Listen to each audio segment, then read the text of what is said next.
Hey guys, this is part of my vlog that I'm doing, a viral blog to help band directors figure out how to get their analog system for marching band into a digital system. By analog, I'm referring to manually adjusting the faders, and digitally, obviously referring to doing it, like for example, on an iPad rather than on the mixer. So I want to go through what we've got set up here and show you guys a few things and talk about what we're doing to make sure it can be done digitally, okay?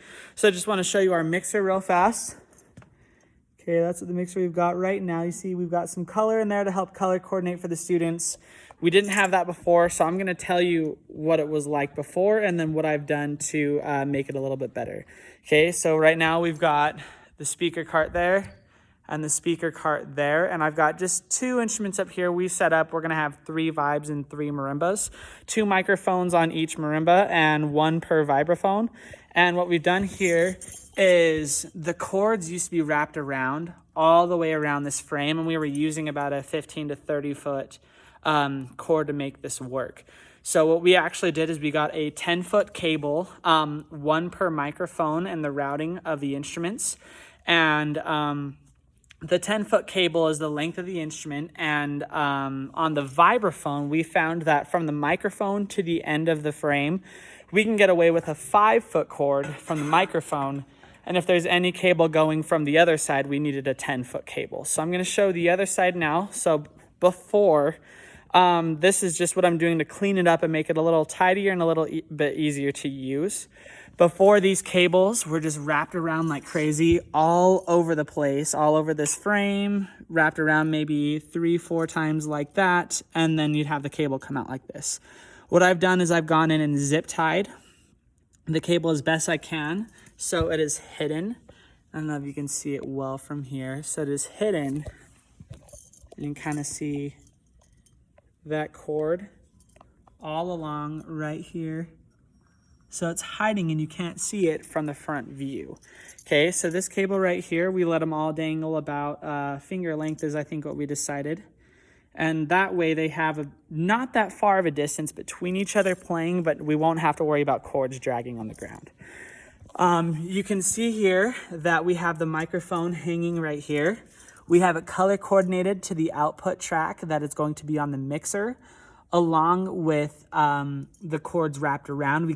We zip tied the cords together. So if we ever need to make an adjustment, we just clip this zip tie. We can adjust it left to right or height.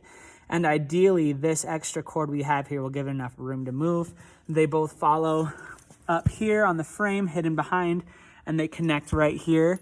We have the 2 hanging here and the 2 there.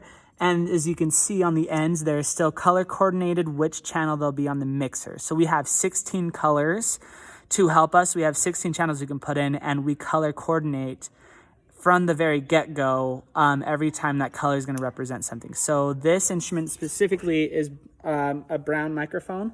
So the brown cable is going to represent the brown sound. And on our main instrument, this marimba, where the main output is going to be directly to the mixer, we have that color cord to make sure that there's no mistakes done. Okay, same thing, we wrap it around the frame here.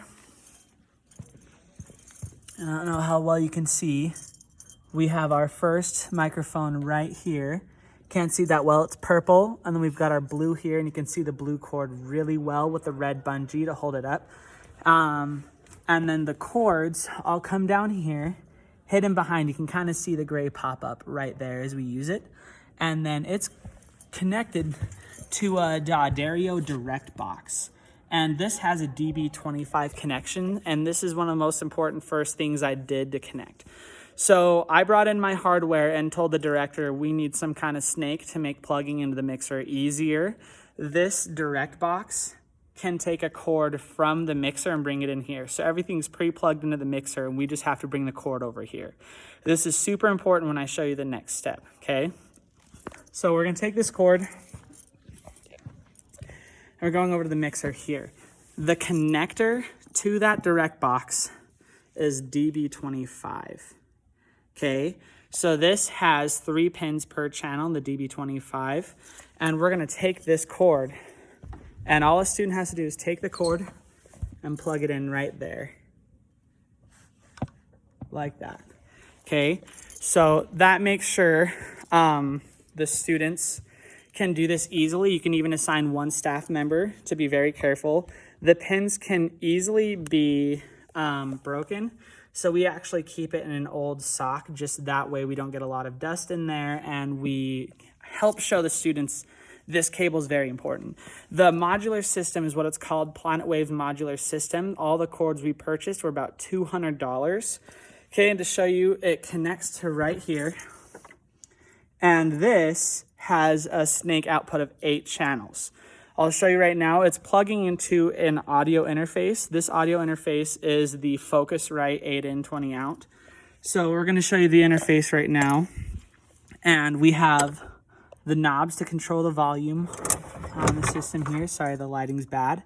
Okay, and it shows you all the channels, the lighting, and the green right here shows you the input levels, the gain of the microphone. So this is a very important step to set so it sounds good to you. Too much gain here and you're gonna get a lot of frame sound. So you have to be very careful with what you take. Okay, and the first 2 inputs from our cord are right here. And on the cord, you can't see it well, but it's numbered 1 and 2 on the cord itself. So in the PlanetWaves, they've assigned a number on the snake here. So it's very hard to make a mistake. It says on the cord as it snakes out 1, 2, 3, 4, 5, 6, 7, or 8. We've got the 1 right here. What makes it difficult is you have 8 inputs that go into the Focusrite.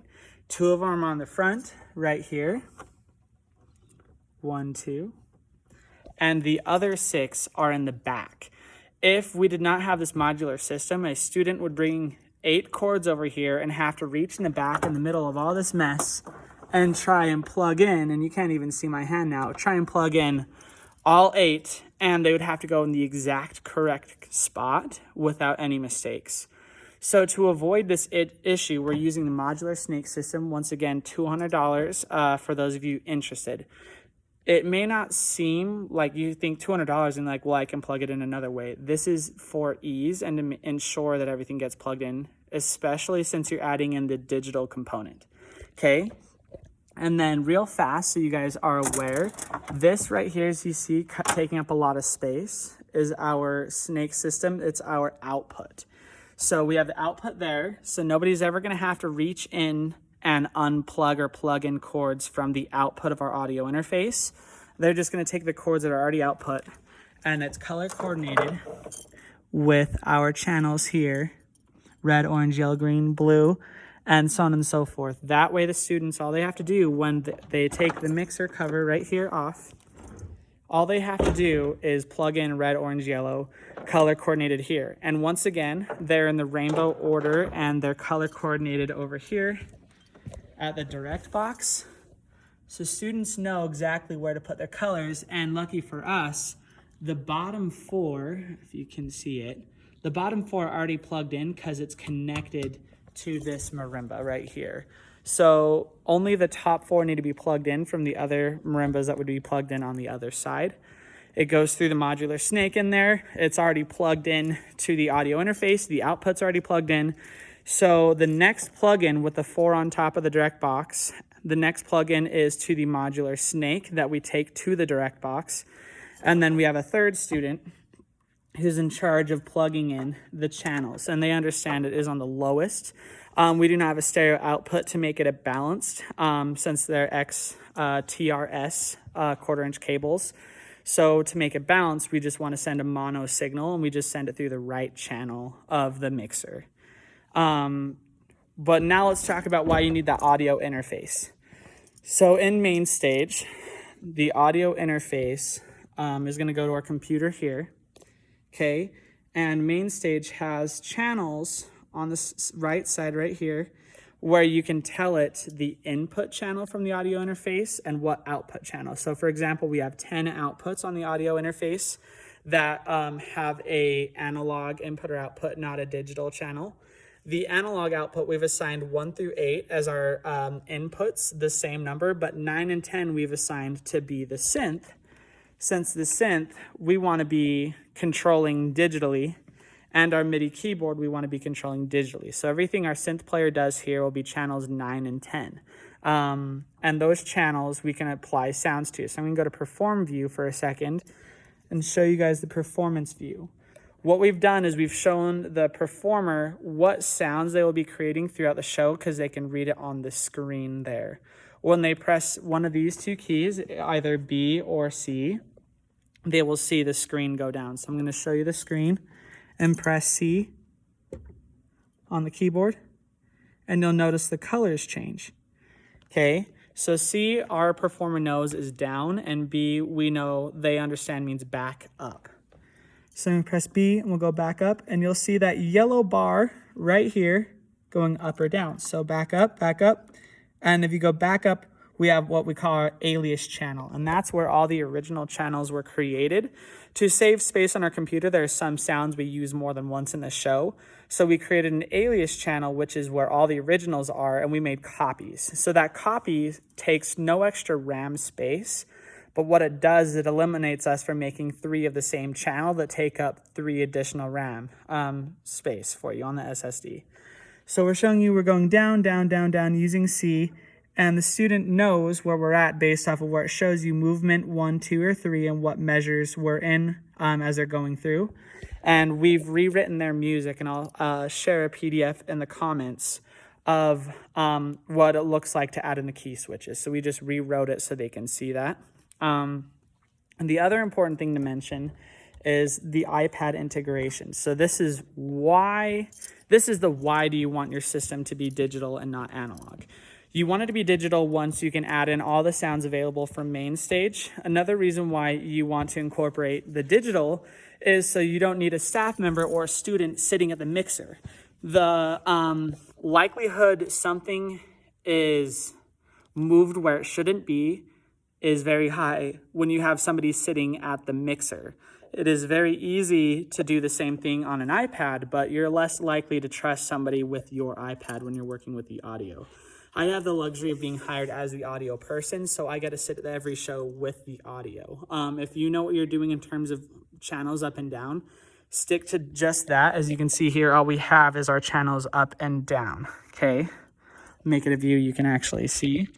As you can see here, we have color coordinated red, orange, yellow, green, blue, purple. And so that way we can still keep track of which instrument is which, because we understand red is 1, orange is orange is 2, yellow is 3, green is blue, green is 4, blue is 5, so on and so forth.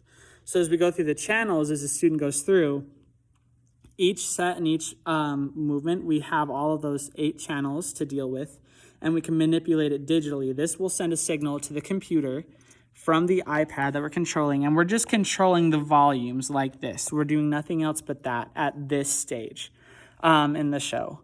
We're working with the volumes, and this will be sent to the computer, which then sends a signal back through the connection to the audio interface, and the audio interface through the output of the audio interface into the mixer.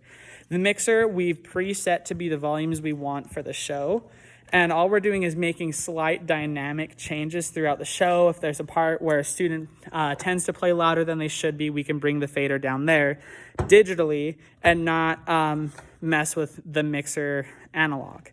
A few other things I want to mention is the interface is a USB connection. Ours is USB-C because it's a MacBook. So you can see this cord here. It's connected down in here to the back of the audio interface. Another cable we don't want to worry about students plugging in and messing up the connection. Okay, so we actually have this connected straight to our MacBook right there, and the student knows they have to end the show and log out on the computer before they can unplug this, because we can have some issues with the hardware and software if that's done. Okay, so they unplug it from there, and on this side we have a docking station, as you can see this below. And that docking station is the hub for everything we're trying to plug into the computer besides the audio interface. It's important you plug the audio interface directly into the laptop, and that's for latency issues or latency. We do not want the sound to be delayed by going through the docking station, recognizing that information, and then transferring it, okay? We want it to go directly to the computer, so it bypasses that step of the docking station. You can see here we have our docking station with our outputs here, and you can see there are 2 things plugged in, 1 and 2. These two cords are both just your standard USB, and they're plugged in as a MIDI out to our keyboards here and there, okay? I was gonna do a video on how to incorporate MainStage with your audio interface, and I figured it would be best to show that video on my computer as a screen share rather than through my phone. I'm trying to think of anything else I can show you guys. This was a long project. A lot of you guys, if you're switching from digital to analog, I just want to prepare you. It took me probably 4 or 5 days, 12 to 14 hours each day, unplugging things, taking everything apart. My advice is to create a spreadsheet before you go in. Understand how many instruments you're working with, how many microphones you have. Color code from the get-go so you can color code easily step by step as you plug in. One issue I ran into is I didn't know what was already set up. So I made my plan of what chords I was going to use, and there were chords already attached. But they're attached in a way that it's visually unappealing in terms of performing in a concert at the school, not on the field. So I went through and made sure that now as you look at the instruments, you can't tell really besides the one chord, the blue chord, that there's even anything connected to them. That way it's a little more visually appealing, and all we'd have to do is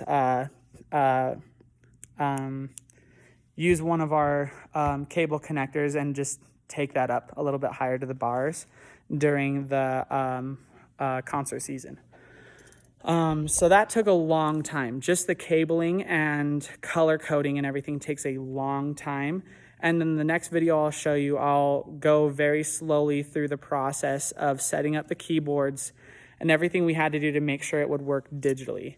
There's a few errors you want to look out for, and I'll share in that video. If you have any questions, please share them in the comments. I'd love to do everything I can to help you guys out. Just know this isn't something you can do overnight. This takes a long time, and I would just want to prepare you for that. Know the amount of cables you're going to need, what kind of cables. You're going to need an audio USB-C if you're using a MacBook, or your standard USB if you're going to use an HP. If you want MainStage, it is an Apple-only product, so you're going to want to have a USB-C cable from your audio interface. You cannot use the computer without an audio interface. That is the only way to incorporate a laptop or computer, and we actually ran into that issue here. I created the program and everything, and you can see over here there's a mixer right there. This is my personal mixer. That's an audio interface and mixer in one for recording purposes I do on my own. And we had to use that for a while instead of the actual mixer we have for the program, because we did not own an audio interface as the school. So we were using my audio interface mixer integrated to get started. We are only limited to 8 channels on that mixer, and we wanted to be able to use 16 channels digitally this year. So what I showed you guys was an 8-channel setup, and we're gonna go ahead and set that up again for another 8 channels so we can use our field mics that are sitting right there for the show. And I'll do another video later on describing how we set up the other 8 channels so you can see the plugins, the color coding, and everything to help you guys out on that as well. For those of you that this made sense, hopefully this video helped. For those of you that want to see a more in detail step-by-step, give us about a week. I'd say next week, Friday, and I will have that posted for you so you can see how to do that. Okay, any questions, leave them in the comment. Can't wait to help. Thank you. Bye.